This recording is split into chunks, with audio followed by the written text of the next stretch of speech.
L'amour est un sanctuaire que nous bâtissons de nos propres mains, pierre après pierre, dans l'espoir d'y trouver un repos éternel.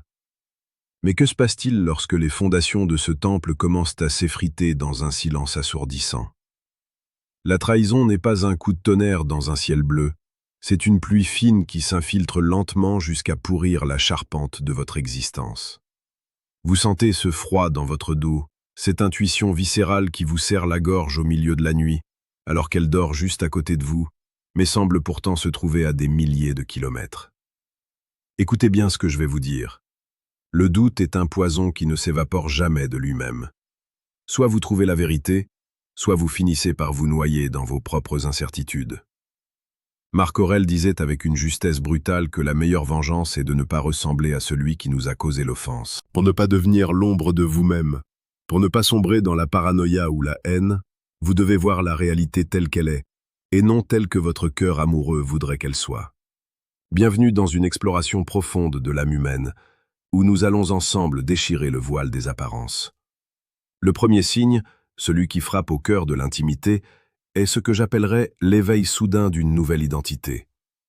L'amour véritable est une fusion, un échange constant d'énergie et de goût. Lorsque vous partagez la vie d'une femme, vous connaissez ses expressions, ses tics de langage, ses préférences culinaires et même sa manière de percevoir le monde. Mais observez attentivement. Remarquez-vous l'apparition de nouveaux mots dans son vocabulaire?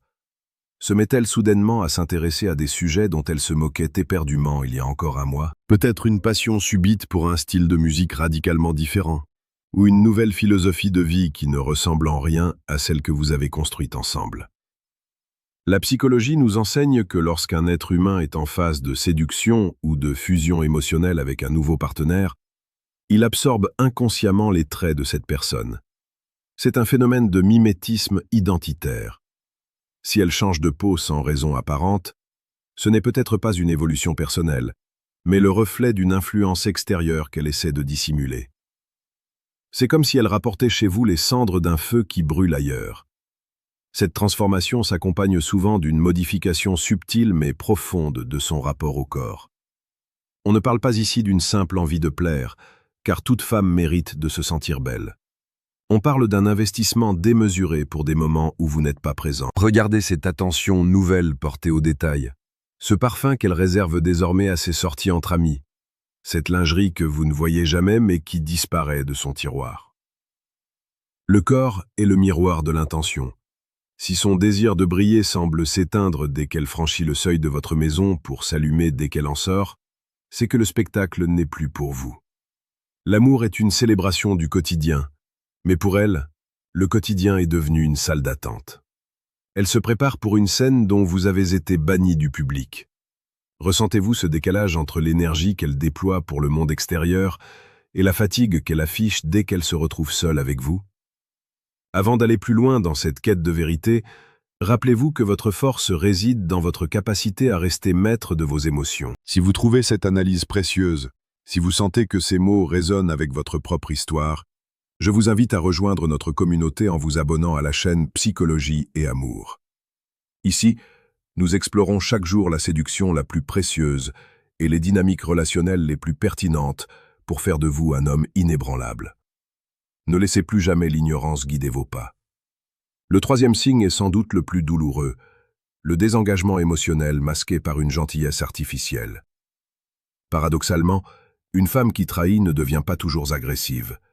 Parfois, elle devient étrangement calme, comme si elle avait enfin trouvé la paix, mais une paix qui ne vous inclut plus. Elle cesse de se disputer avec vous pour les petites choses. Vous ne l'entendez plus se plaindre de vos chaussettes qui traînent ou de votre manque d'attention. Ce n'est pas de la maturité, c'est de l'indifférence. Elle a déjà déplacé ses investissements émotionnels sur un autre compte bancaire. Quand on n'espère plus rien d'une personne, on ne prend même plus la peine de se fâcher contre elle. Ce silence dans les conflits est le bruit d'une porte qui se ferme à double tour.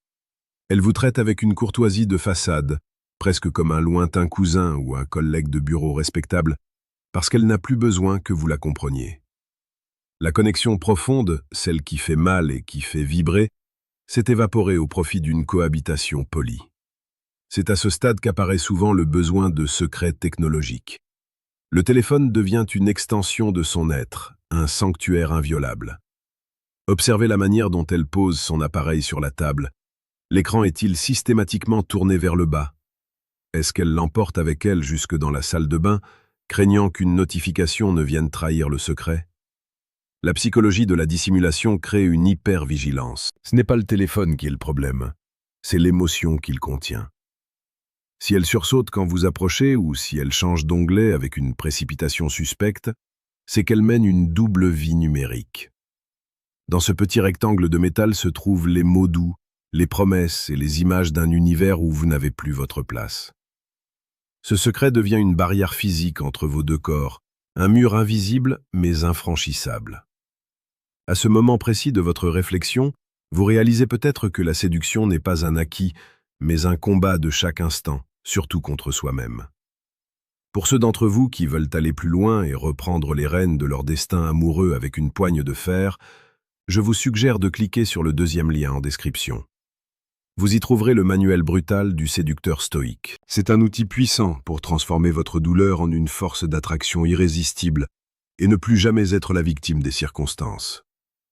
Le cinquième signe touche à la structure même de votre temps commun. L'infidélité demande une logistique impeccable. Vous allez remarquer des incohérences dans son emploi du temps, des retards injustifiés, des réunions de dernière minute ou des sorties entre copines dont vous n'aviez jamais entendu parler auparavant. Mais le plus révélateur n'est pas l'absence physique, c'est le flou artistique qui entoure ces récits. Une personne qui dit la vérité raconte les faits de manière linéaire et simple. Une personne qui ment a tendance à trop en faire, à ajouter des détails inutiles pour paraître crédible, ou au contraire à rester d'un vague absolu pour éviter de se couper. Écoutez ces histoires. Est-ce que les pièces du puzzle s'emboîtent naturellement? Ou sentez-vous que chaque explication est une construction laborieuse, destinée à boucher les trous d'un emploi du temps devenu poreux? La vie devient une suite de parenthèses mystérieuses qu'elle ne cherche même plus à refermer proprement. Enfin, le sixième signe, le plus subtil et le plus psychologique, est la projection de la culpabilité. Pour supporter le poids de sa propre trahison, elle doit faire de vous le coupable. C'est un mécanisme de défense classique. Elle commencera à vous reprocher des choses absurdes, à remettre en question votre fidélité sans aucune preuve, ou à vous accuser d'être distant alors que c'est elle qui s'éloigne. En vous transformant en méchant dans son récit intérieur, elle légitime son passage à l'acte. Si elle vous trompe, c'est forcément parce que vous n'étiez pas assez présent, pas assez romantique ou trop autoritaire. Elle réécrit l'histoire de votre couple pour que la fin tragique paraisse inévitable et de votre faute. C'est une forme de manipulation mentale où elle tente de vous faire porter le chapeau de son propre égarement. Elle cherche dans vos yeux la colère qui justifiera son départ. Face à ces signes, la tentation est grande de sombrer dans la supplication ou la rage. Mais rappelez-vous les leçons des grands sages. Votre valeur ne dépend pas de la fidélité d'une autre personne. La trahison de l'autre est une information sur son caractère, pas sur votre mérite. Si vous découvrez que l'eau est empoisonnée, vous ne continuez pas à boire par nostalgie du temps où elle était pure. Vous vous levez, vous vous essuyez le visage, et vous marchez vers une nouvelle source. L'amour est un risque, et parfois le risque ne paye pas. Mais chaque cicatrice est une leçon de géographie sur la carte de votre cœur. Elle vous indique les zones de danger et les terres fertiles.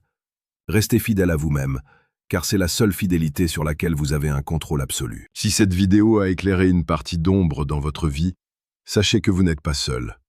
Sur la chaîne Psychologie et Amour, nous nous engageons à vous fournir chaque jour les clés pour décoder les mystères du cœur et de l'esprit. Abonnez-vous pour ne rien manquer de nos prochaines explorations. Ne laissez personne éteindre la lumière de votre dignité.